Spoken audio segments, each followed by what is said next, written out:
At least 15 Palestinians are dead and hundreds more injured after Israeli troops fired on demonstrators taking part in a large-scale border protest in Gaza on Friday. It was the deadliest day for the Israeli-Palestinian conflict since the last Israeli war in Gaza in 2014, and the violence could escalate dramatically in the coming days and weeks. Some 30,000 Gazans amassed along their side of the border on Friday for the first day of the Great March of Return, a heavily promoted 6-week protest over Palestinians' inability to return to their ancestral homes in what is now Israel. Most of the attendees protested peacefully at encampments hundreds of meters from the border, which is well protected by armed Israeli forces. But large crowds of mostly young men inevitably ventured closer, resulting in clashes.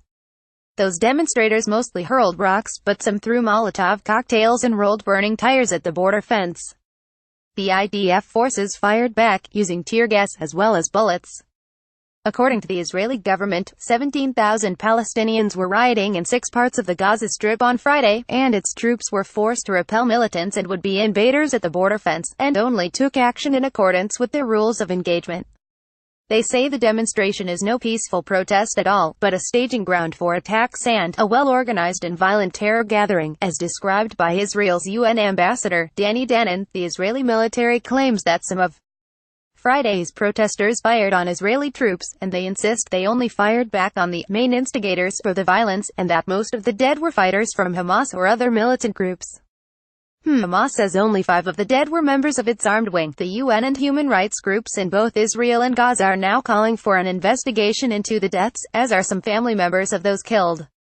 An Israeli blockade of Gaza has been underway ever since Hamas won political control of the 140-square-mile enclave. Egypt later joined the blockade, cutting off Gaza even more and resulting in a ever-worsening humanitarian CR. Israel is very worried about the new demonstrations. The military had doubled its presence along the 40-mile border in preparation for the start of the protests, which were encouraged by Hamas. Israeli officials had warned Palestinians to stay far away from the border fence, or skip the protest altogether, but organizers were nonetheless able to bus in tens of thousands of demonstrators, including families, to the encampments along the border on Friday.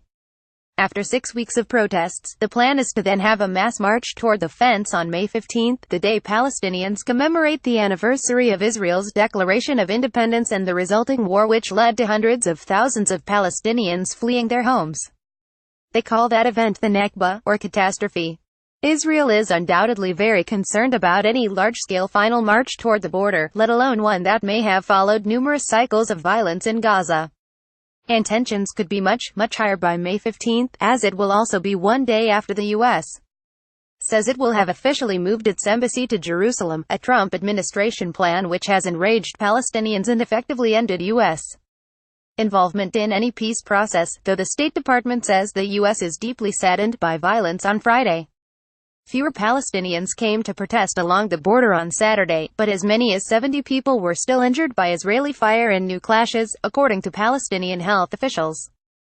Thousands of Gazans attended funerals for those killed on Friday, as well.